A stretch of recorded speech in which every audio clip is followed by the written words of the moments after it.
Molten metal pools under both towers after they collapsed, and Building 7. Now, Building 7 wasn't even hit by a jet. Part of the problem is that most people simply don't know much about Building 7 due to the extraordinary secrecy surrounding this collapse. And this was a 47-story skyscraper. This building fell at 5:25. It was not hit by a plane. This building had fires on only 2 or 3 floors. And it was brought down by what we know was a controlled demolition. Demolitions, they look just like that. You know, a kink in the middle, and then that building just comes straight down, almost at free fall speed. They first blow one of the central columns so the building falls in on itself. Building 7 had a classic crimp or wedge. Its central column was blown out first, so it didn't structurally damage buildings just a few feet away from it.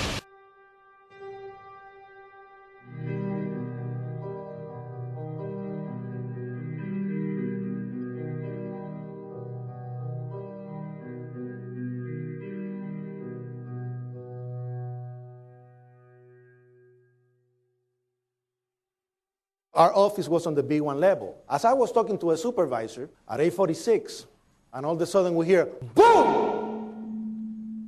An explosion so hard that pushed us upwards. And it came from the basement between the B2 level and the B3 level. And when I went to verbalize, we hear, boom! The impact of the plane on the top. As I'm walking by the main freight corridor building in the corridor, that's when I got blown.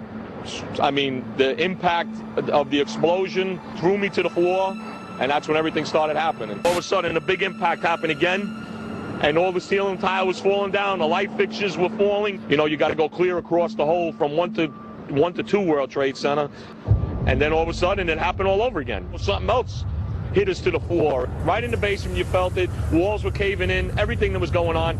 I mean, I know of people that got killed in the basement. I know of people that got broken legs in the basement. People that got reconstructive surgery because the walls hit them in the face.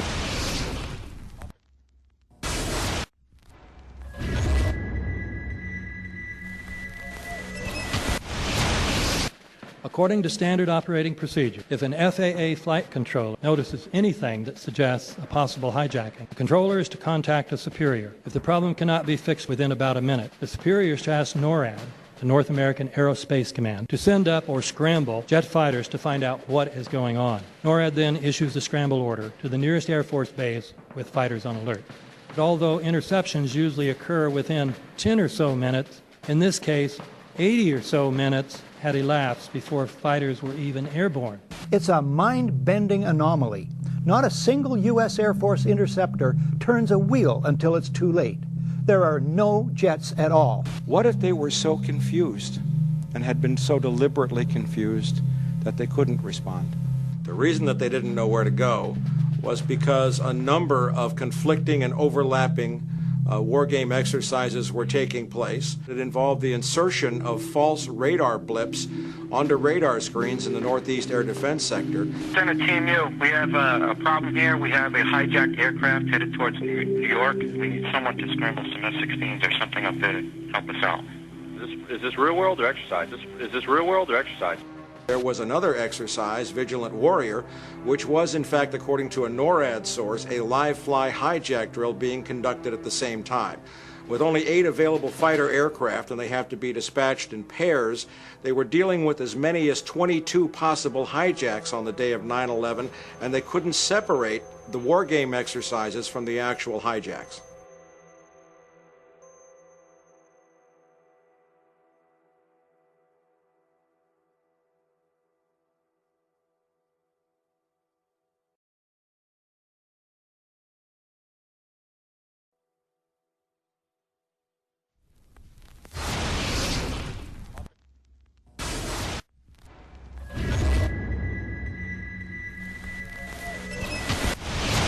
Page 172. The U.S. government has not been able to determine the origin of the money used for the 9/11 attacks. Ultimately, the question is of little practical significance. The American authorities have not managed to trace the source of the funding. And then the most amazingly disingenuous statement, ultimately, is it of little consequence. It is of massive consequence. Doesn't it matter who paid for 9/11? The collapse of Building 7 has been recognized as especially difficult to explain. The 9/11 Commission report implicitly admitted that it could not explain the collapse of this building by not even mentioning it. President, why are you and the Vice President insisting on appearing together before the 9/11 Commission? Because the 9/11 Commission wants to ask us questions. That's why we're meeting, and I look forward to meeting with them and answering their questions. Why you're appearing together rather than separately, which was their request?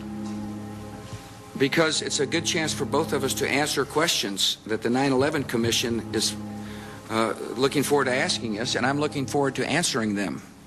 Let's see. Do you think they should be able to stand up and speak their own words? They should go under oath. They should be, yeah, in public.